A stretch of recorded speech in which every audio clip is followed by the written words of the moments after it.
नमस्कार दोस्तों, हम कर रहे हैं भारतीय राजनीतिक शास्त्र से संबंधित विषय को, जिसमें जो हमारा विषय था, जो टॉपिक था वो था संविधान। संविधान का भाग 1 और भाग 2 हमने कर लिया है। जो आज हमारा विषय रहेगा संविधान का भाग 3।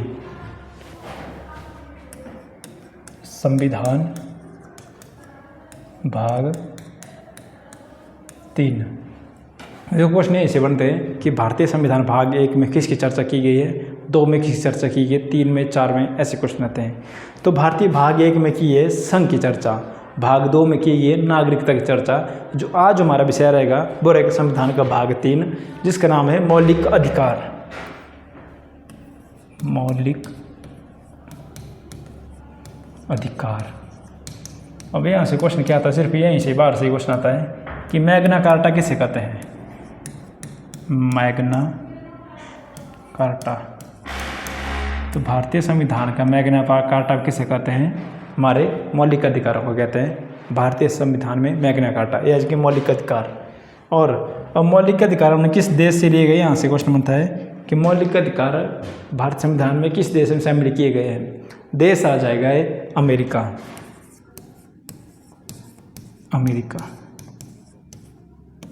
अमेरिका की है। लेकिन जो प्रारंभ जो भारतीय संविधान में मौलिक अधिकार थे उनकी संख्या थी 7। जब वर्तमान समय में भारतीय संविधान में मौलिक अधिकार को मिलाया गया तो उनकी संख्या थी 7। लेकिन वर्तमान समय में इनकी संख्या कितनी है, इनकी संख्या है 6। तो ऐसा कौन सा अधिकार था जो पहले मौलिक अधिकार होकर उसको निकाल दिया गया, क्यों निकाला गया, वर्तमान समय में कहाँ है, इससे संबंधित क्वेश्चन आपको एग्जाम में आने को मिलते हैं। तो इस संबंधित चर्चा हम आज विस्तारपूर्वक करेंगे। जो मौलिक अधिकार है उनको मैग्ना कार्टा कहा जाता है। किस देश से, अमेरिका से। पहले कितने थे, 7, वर्तमान समय में 6। अब देखते हैं मौलिक अधिकार किस अनुच्छेद से शुरू होते हैं और किस अनुच्छेद में खत्म होते हैं। तो जो मौलिक अधिकार है वो शुरू होते हैं अनुच्छेद 12 से लेकर 35 तक। और देखो क्वेश्चन क्या है, यहाँ ऑप्शन क्या जाती है, वो किस से शुरू होते हैं, 14 से लेकर 32 तक, 13 से लेकर 28 तक, या 12 से लेकर 32 तक। अगर ऐसा ऑप्शन देखने को मिल जाएंगे आपको तो इसका आंसर ही आएगा 12 से लेकर 35 तक। ये हमारे मौलिक अधिकार। तो मौलिक अधिकार तो भाग है, लेकिन अनुच्छेद ही तो चले 1, 2, 3, 4 से लेकर अनुच्छेद, तो 12 से लेकर 35 तक। तो क्या हो जाएंगे हमारे मौलिक अधिकार। अब देखते हैं अनुच्छेद 12 क्या बोलता है, 13 क्या। अब जैसे जितना भी संविधान है हमारा, इसमें सबसे इम्पॉर्टेंट पार्ट है मौलिक अधिकार ही। मौलिक अधिकार 12 से लेकर 35 जितने भी अधिकार है, हर अधिकार से क्वेश्चन बनता है। ये सिर्फ ये मैं सोचना कि 12 से लेकर 35 तक है, संविधान का निचोड़ दिया जाएगा इसमें, इतना इंपॉर्टेंट भाग है। और यहाँ से हर अनुच्छेद से क्वेश्चन बनते हैं एग्जाम में, हर अनुच्छेद से क्वेश्चन देखने को मिलेंगे आपको। तो पहला अनुच्छेद आ जाएगा अनुच्छेद 12 कि भारतीय संविधान में अनुच्छेद 12 में किसकी चर्चा की गई है। तो इसमें चर्चा की गई है राज्य की। किसकी चर्चा की गई है, इसमें चर्चा की गई है राज्य शब्द की। तो राज्य शब्द की परिभाषा संविधान के किस अनुच्छेद में दी गई है, अनुच्छेद 12 में। और भाग पूछा जाएगा तो भाग हो जाएगा 3।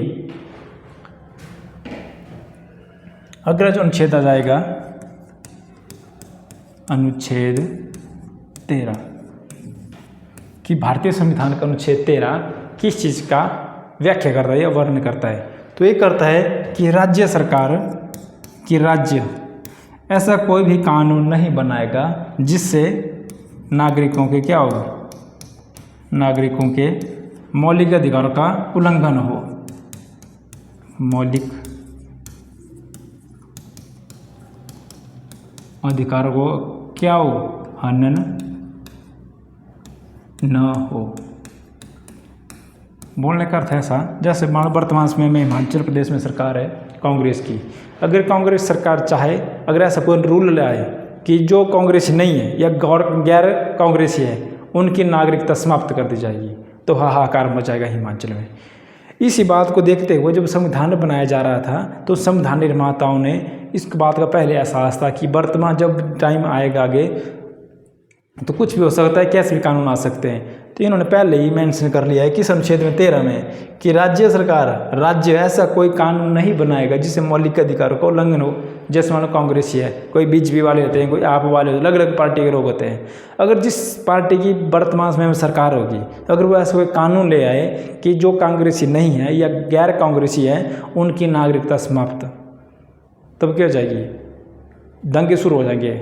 इन्हीं दंगों से बचने के लिए सोचो, इतने पुराने टाइम 1950, 46, 47, 48, 1950 के टाइम पे बात क्या हो रही थी कि ऐसे सोचते हैं लोगों की, इतनी तगड़ी सोचते हैं लोगों की। क्योंकि जो हमारे संविधान सभा के सलाहकार थे BN राव जी और BR अम्बेडकर जी, इतनी दूरगामी सोच के कारण ही संविधान इतना अच्छा बनाया गया है। तो 12 में क्या बोला गया है कि राज्य नाम की चर्चा की गई है, और 13 में क्या बोला है, राज्य ऐसा कोई कानून नहीं बनाएगा जिससे नागरिकों के मौलिक अधिकारों का हनन हो रहा हो। तो हनन नहीं होना चाहिए। अगर हनन हो गया तो क्या हो जाएगा, मौलिक अधिकार उल्लंघन हो जाएगा, जिसके लिए सुप्रीम कोर्ट या हाई कोर्ट क्या होगा, उसकी क्या करता है, रक्षा करता है मौलिक अधिकारों की। तो उसके बाद अगला अनुच्छेद आ जाएगा, अनुच्छेद 14। और जितने अनुच्छेद है 12 से लेकर 35 तक, हर एक अनुच्छेद एक क्वेश्चन बनता है यहाँ से, हर एक अनुच्छेद से। अनुच्छेद 14, अनुच्छेद 14 से लेकर 18 तक यह शुरू होता है हमारा अधिकार, नाम है इसका समानता का अधिकार। समानता का अधिकार, यहीं से शुरू होते हैं हमारे अधिकार, समानता का अधिकार। ये जाएगा अनुच्छेद 14 से लेकर 18 तक। पहला अधिकार क्या है, समानता का अधिकार। अनुच्छेद याद रखना 14 से लेकर 18 तक। पर इसमें अनुच्छेद 14 क्या बोलेगा, अब ये बोलता है ऐसा कि विधि के समक्ष क्या होगी, समानता। विधि के समक्ष समानता, इसका अर्थ हुआ ऐसा, विधि का अर्थ होता है कानून, कि कानून की नज़र में क्या है, सारे बराबर है, ना कोई लंगड़ा। जब अगर मान लो किसी ने गलत काम कर लिया है, चाहे वो शारीरिक रूप से विकलांग हो गया या कुछ भी होगा, तो कानून के रूप से क्या होगा, वो उसकी सज़ा वैसे दी जाएगी जैसे एक साधारण इंसान को दी जाएगी। अगर मान लो किसी ने गलत काम कर लिया, अगर बोलेगा कि मैं विकलांग हूँ या मेरा शरीर काम नहीं करता है, मेरी टांगे नहीं, हाथ नहीं है, अगर गलत काम कर लिया है तो कानून ने, आपने देखा जो कोर्ट होते हैं वहाँ पर एक न्यायमूर्ति होती है जिसने हाथ में तराजू लिया होता है और आंखों में पट्टी बांधी होती है। इसका मतलब यही है कि कानून भावनाओं को नहीं देखता, कानून किसको देखता है, सबूतों को देखता है। इसलिए बोल रहे थे कानून क्या होता है, अंधा होता है। तो कानून की दृष्टि सब क्या है, बराबर। अगर मान लो किसी ने कोई गलत काम कर लिया है, जैसे बहुत पहले क्या हुआ, जैसे हमारे फिल्म स्टार थे, अगर कोई गलत काम करते हैं तो इनको भी जेल दी जाती है। आसाराम बापू, राम रहीम, जबकि इनकी क्या थे, बहुत बड़ी पहुंच छोड़ने के बावजूद भी कानून ने इनको क्या कर दिया, सजा दी। एक आम नागरिक को सजा देता है कानून, और एक प्रसिद्ध व्यक्ति को कानून सजा देता है। तो ये तो हमारे संविधान की विशेषता है, क्योंकि जो हमारा कानून है वो किसी पोस्ट को नहीं देखता, उसको बड़े आदमी को भी उसी लेवल की सजा दी जाएगी जैसे कोई आम नागरिक को दी जाती है। इसलिए तुम्हारा संविधान क्या है, विश्व भर में प्रसिद्ध है। तो कानून की दृष्टि से सारा क्या है, बराबर है, सभी को सजा क्या दी जाती है, बराबर दी जाती है, चाहे आम नागरिक हो या खास नागरिक हो। ये तो आएगा 14 में। 15 क्या बोलता है, ये बोलता है जाति, धर्म, लिंग, संप्रदाय या क्षेत्र के आधार पर क्या भेदभाव नहीं होना चाहिए। भेदभाव, अगर भेदभाव हो गया तो किसका उल्लंघन हो जाएगा, ये हो जाएगा समानता के अधिकार का। जाति, मतलब जाति के आधार पर किसका भेदभाव नहीं किया जा सकता कि ऊंची जात छोटी जात। पहले क्या होता था, जो बड़ी जात वाले क्या होते, छोटी जात वाले क्या करते थे, भेदभाव करते थे। लेकिन वर्तमान समय में क्या है, ये 4 चीज़ें क्या कर दी है सरकार ने, बंद कर दी गई है। तो इसका कारण क्या है, ये था हमारा संविधान। धर्म, भाई किसी हिंदू धर्म का है या कोई अन्य धर्म का है या मुस्लिम धर्म का, सिख धर्म का, ईसाई धर्म का, जैन धर्म का, तो धर्म के आधार पर भी भेदभाव नहीं किया जा सकता। अगला आएगा लिंग। लिंग मतलब ऐसा कि लड़का है लड़की। अब देखो वर्तमान समय में हर जगह क्या है, हर एक डिपार्टमेंट में लड़का लड़की क्या कर रहे हैं, पार्टिसिपेट कर रहे हैं। हर डिपार्टमेंट, चाहे वो पुलिस हो जाएगा, स्वास्थ्य आ जाएगा, एजुकेशन आ जाएगा, या तमाम तरह के फोर्सेज आ जाएगी। हर एक जगह लड़कियों को क्या समान अधिकार दिए गए हैं। तो इसी आधार पर लड़कियों को किया जाता है, मिलिट्री में ले जाया जा रहा है, पुलिस में ले जाया जा रहा है, एजुकेशन में। तो इसका कारण एक है कि उनको अधिकार दिया गया है। किस अनुच्छेद कौन हो जाएगा, अनुच्छेद 15 हो जाएगा। इसके बाद संप्रदाय हो जाएगा, उसके बाद हो जाएगा क्षेत्र हो जाएगा, जैसे कोई बिहारी हो जाएगा, हिमाचली हो जाएगा, नीचे से आ जाएगा राजस्थानी आ जाएगा। तो एक जो कहीं काम करने जा सकते हैं, जैसे हिमाचली लोग चल जाएंगे मान लो नीचे चले गए दक्षिण भारत में काम करने के लिए, तो उनके साथ वहाँ पर भेदभाव नहीं किया जा सकता। अगर किया जाएगा तो उनके किस अधिकार का उल्लंघन हो रहा है? समानता के अधिकार का, अनुच्छेद 15 के। तो वो क्या कर सकते हैं? हाई कोर्ट में दरवाजा खटखटा सकते हैं। और जो कोर्ट है ये किसी को नहीं देखते, क्योंकि सरकार ने, हाई कोर्ट ने बोला है या सुप्रीम कोर्ट ने, दोनों क्या करते हैं? अधिकार रक्षा करते हैं। अगर इनमें से किसी की रक्षा उल्लंघन किया जा रहा हो तो सरकार इसकी सजा का प्रावधान भी करके रखा है। लिंग, जाति, धर्म, संप्रदाय के साथ भेदभाव नहीं किया जा सकता। और 14 क्या बोलता है कि कानून के समक्ष सब क्या है? बराबर है। अगला जो अनुच्छेद आ जाएगा हमारा अनुच्छेद 16। अनुच्छेद 16 क्या बोलता है? ये बोल रहा है रोजगार के क्षेत्र में सभी क्या होना चाहिए? बराबर होना चाहिए। अगर मान लो लिख ले तो मैंने क्या है? अवसर, क्या लिख दे इसको? अवसरों की समानता। अब अवसर कहाँ मिलेंगे? रोजगार के क्षेत्र में।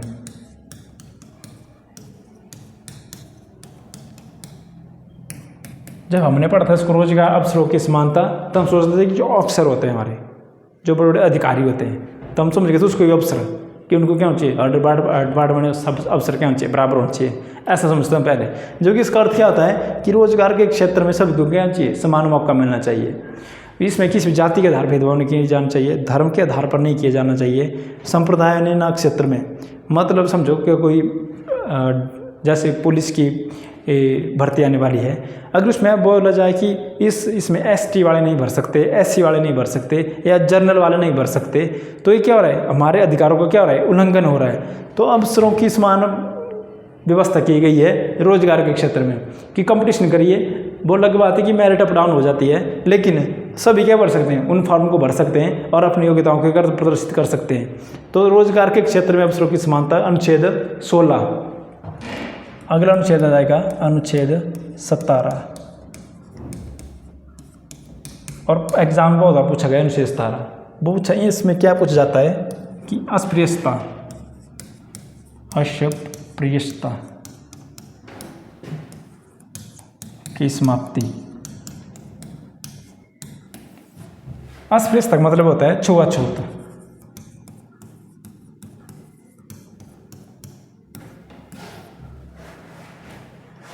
की संविधान की किस अनुच्छेद में छुआछूत की समाप्ति कर दी गई है? जैसे पहले क्या होता था कि लोग क्या करते थे? छुआछूत को अधिक बढ़ावा दिया गया था। जैसे कोई बड़ी जात और छोटी जात होती थी, तो बड़ी जात वाले छोटी जातों क्या करते थे? भेदभाव करते थे। उनको जैसे बैठने के लिए उनकी व्यवस्था जमीन में की गई होती थी। तो इसका जो प्रावधान था सरकार ने क्या कर दिया? इसको समाप्त कर दिया गया है। किस अनुच्छेद के तहत? 17। और बहुत ही इंपॉर्टेंट अनुच्छेद है ये, एग्जाम इसी के बहुत बात देखने को मिलेगा कि किस अनुच्छेद के तहत भारतीय संविधान में छुआछूत की समाप्ति कर दी गई है। तो यह जाएगा अनुच्छेद 17 में। अगला अनुच्छेद आ जाएगा अनुच्छेद 18। अनुच्छेद 18 कि भारतीय संविधान में अनुच्छेद 18 क्या बोलता है? इसमें बोला गया उपाधियों का अंत। उपाधियों का अंत। अब उपाधि शब्द से क्या मतलब होता है? पहले तो ये शब्द हो जाता है बहुत डिफिकल्ट है कि उपाधि का अंत किस अनुच्छेद में तहत किया गया है। उपाधियाँ मतलब जैसे भारत अभी गुलामी था, तो जो अंग्रेज थे, जो हमारे यहाँ के राजाओं को बेवकूफ़ बना के रखा था। अब राजा मान लो कोई योग्यता, कोई अयोग्य शासक होगा, कोई शासक ऐसा होगा कोई अयोग्य, तो अंग्रेज थे वो इस अयोग्य शासक को ऐसी उपाधि देते थे कि महाराजा, कुछ भी नाम ले लेते थे उसका। तो जैसे उन्होंने दी थी महाराज की उपाधि, महाराज। और किसको बोलते थे? वो राजाओं का राजा। देखो ऐसे उपाधि देते थे ऐसे। और एक आ जाएगा सुल्तान, बादशाह, चाहे राजा होगा अयोग्य। एक आ जाएगा सर, नाइटहुड।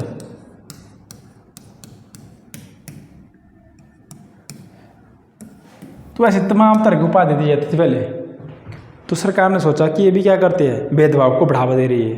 अगर मान लो कि इसको महाराजा की उपाधि देंगे तो इसका मतलब क्या आता है कि आम जनता से अलग हो गया, वो खास बना दिया गया उसको, चाहे वो उसके लिए योग्य हो चाहे ना हो। तो सरकार ने क्या इन उपाधियों के सारे क्या कर दिया, सरकार ने अंत कर दिया कि सर की, नाइटहुड की, महाराज, राजाधिराज, सुल्तान बादशाह, ऐसे तरह की और बहुत सारी उपाधियाँ थी जो भारत उस वक्त क्या थी, प्रचलित थी।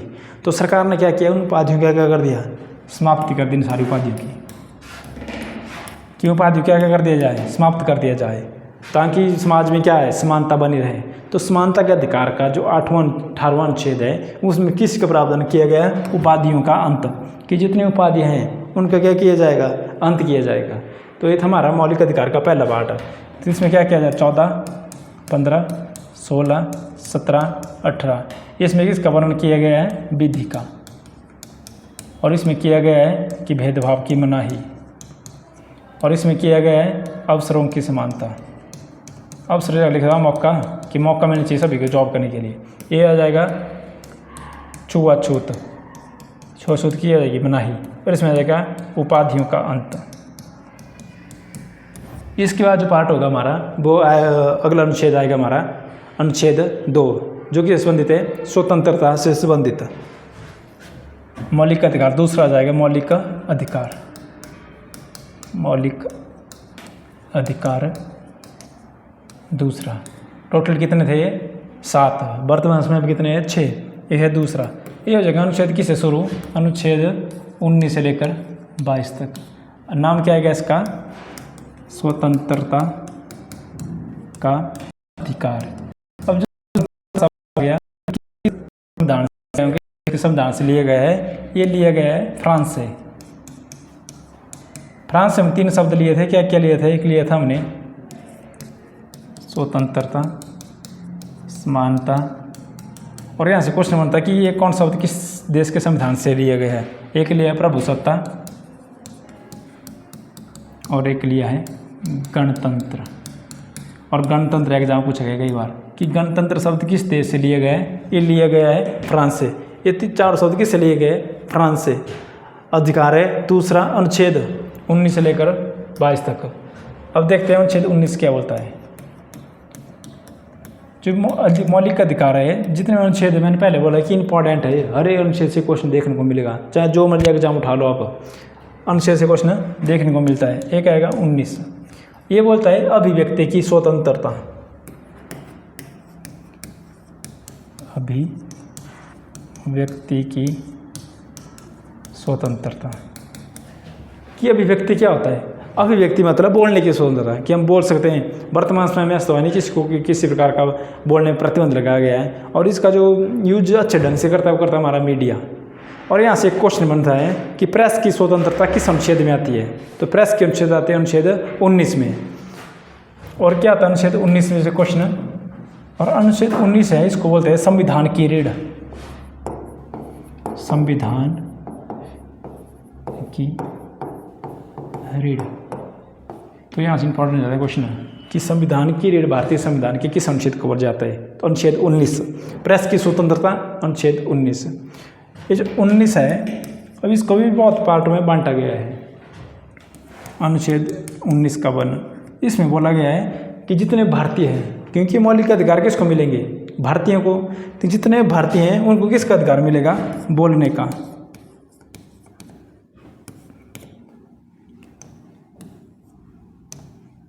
बोलने का अधिकार। तो बोलने का अधिकार किस अनुच्छेद में जाएगा, 19(1) में। अब ऐसा नहीं है कि बोलने का अधिकार मिला है और खड़े बस स्टैंड में लगे जो जोर से बोलने, तो इसका मतलब है जब किसी के दूसरे के अधिकार का हनन ना हो तब तक ही बोल सकते हो। अगर इसको गाली लग जा देने तो उसको क्या हो रहा है, दूसरे के अधिकार का हनन हो रहा है, और हनन हो गया अधिकारों का तो रक्षा कौन करेगा, न्यायपालिका या सर्वोच्च न्यायालय। तो बोलने का अधिकार 19(1) में और 19(2) में बोला है कि बोलना है, लेकिन कैसे, शांतिपूर्ण ढंग से क्या हो सकते हो, एकत्रित हो सकते हैं हम, यानी इकट्ठे हो सकते हो। तो किस अनुच्छेद में आ जाएगा, 19। तो बहुत यहाँ से क्वेश्चन बहुत होते हैं अनुच्छेद से ही देखने को एक अनुच्छेद लग रहा है 19, लेकिन क्या इसके बहुत सारे पार्ट है और वहीं से क्वेश्चन आने के चांस बन रहते हैं। अगला आ जाएगा 19(3), इसमें बोला है आप पहले बोल सकते हो, फिर क्या कर सकते हो, शांतिपूर्ण ढंग से इकट्ठे हो सकते हो। 19(3) में बोला गया कि क्या बना सकते हो, सभा या संगठन। तो सभा बनाने का अधिकार भारतीय संविधान के अनुच्छेद किस में दिए गए हैं, 19(3) में। पहले क्या होगा, बोलेंगे, फिर शांतिपूर्ण ढंग से इकट्ठे होंगे और उसके बाद क्या करेंगे, सभा या संगठन बना सकते हैं। इसके बाद आ जाएगा 19(4). इसमें बोला गया है कि भारत के विभिन्न राज्यों में क्या कर सकते हैं, भ्रमण कर सकते हैं या आ जा सकते हैं, किसी प्रकार का प्रतिबंध नहीं होगा। अगर मान लो कोई हिमाचल की चला जाता है या चले जाएगा, उत्तराखंड चले जाएंगे हम या राजस्थान जाएंगे, तो किसी प्रकार का प्रबंध नहीं है। अगर कोई रोकेगा तो हमारे अधिकार का उल्लंघन होगा, और उल्लंघन करने के लिए कौन बैठा है, सर्वोच्च न्यायालय। इसमें क्या बोलेगा कि किसी भी स्थान में क्या कर सकते हो, जा सकते हो, किसी भी स्थान या राज्य में आ जा सकते हैं। अनुच्छेद 19 का पार्ट 4। अब आ जाएगा पार्ट 5। इसमें बोला गया है किसी स्थान में जा सकते हो, तो वहाँ क्या कर सकते हो, आप आवास भी बना सकते हो, घर बना सकते हो, रह सकते हो। तो जरूरी नहीं हिमाचल के, हिमाचल में रह सकते हैं, यूपी में रह सकते हैं, मध्य प्रदेश में रह सकते हैं, कर्नाटका में रह सकते हैं, बंगाल में रह सकते हैं। तो सारे का क्या, इसका मतलब क्या है, आवास, या कहीं भी क्या कर सकते हैं, हम रह सकते हैं। अगला जो अनुच्छेद आएगा लास्ट 19 का 6। इसमें बोला गया है कि भारत के किसी भी राज्य में कोई भी राज्य का व्यक्ति जा सकता है और रोजगार प्राप्त कर सकता है। अनुच्छेद 19 के 6 में देखो, याद करने का तरीका क्या है इसका। तो पहले क्या करेंगे लड़के, जो पहले बोलेंगे तो बोलने का अधिकार है। अगर बोलेंगे तो क्या कर सकते, शांतिपूर्ण ढंग से 2-4 दोस्त क्या कर सकते हैं, इकट्ठे हो सकते हैं शांतिपूर्ण ढंग से, बिना किसी हथियार से। अगर मान लो इकट्ठे हो रहे हैं आप और हथियार लेकर जा रहे हो, तो उसमें आप पुलिस पकड़ लेगी। तो वहाँ ये नहीं बोलना कि सर ने बोला था कि इकट्ठे हो सकते हैं शांतिपूर्ण ढंग से, हथियार नहीं होना चाहिए। बोलेंगे, शांतिपूर्ण ढंग से इकट्ठे होंगे, उसके बाद सभा करेंगे, संगठन बनाएंगे, उसके बाद किसी भी स्थान में आ जा सकते हैं। एग्जाम्पल बताता हूँ मैं आपको। अगर मान लो सरकार अगर आपकी बात नहीं मानेगी, तो पहले क्या करेंगे, बोलेंगे, उसके बाद शांतिपूर्ण ढंग से एकत्रित होंगे, उसके बाद क्या करेंगे, सब या संगठन बनाएंगे, व्हाट्सएप में ग्रुप बनाएंगे, बोलेंगे हम क्या करेंगे, शिमला में क्या करेंगे, इसका प्रदर्शन करेंगे। तो ये तो हो गया शांतिपूर्ण ढंग से।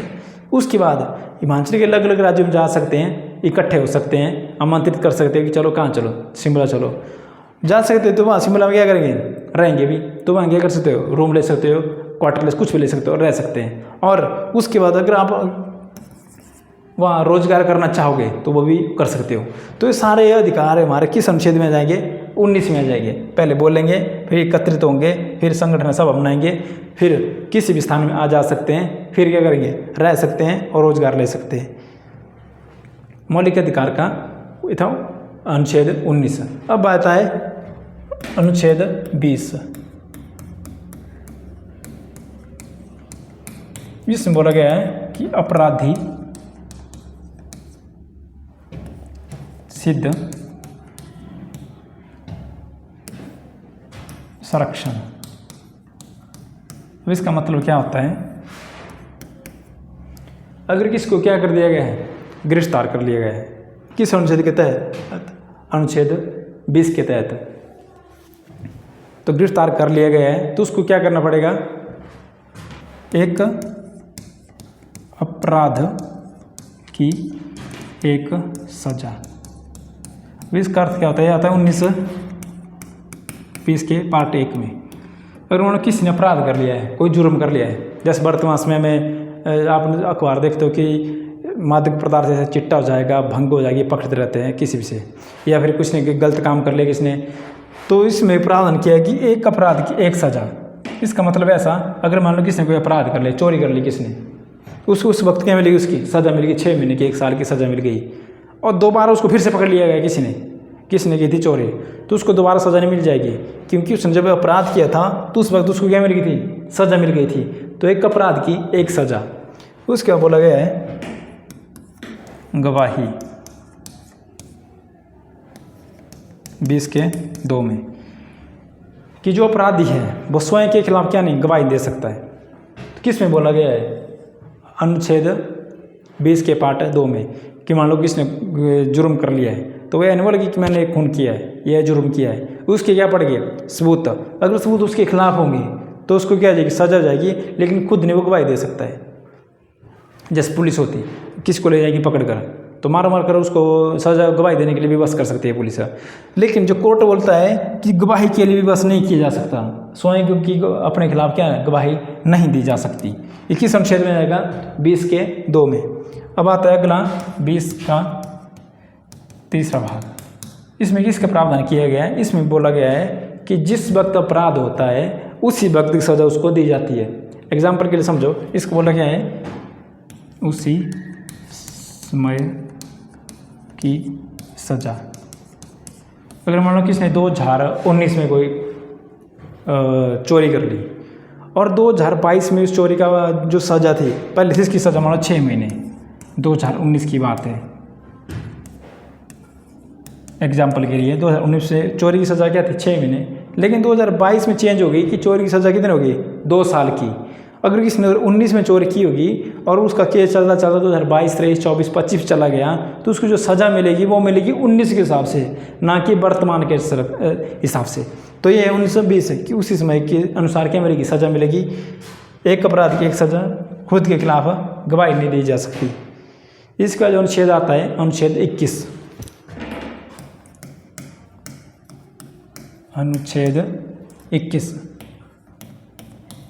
अब इसमें किस चीज़ का प्रावधान किया गया है, इसमें बोला गया है कि जो प्राण व दैहिक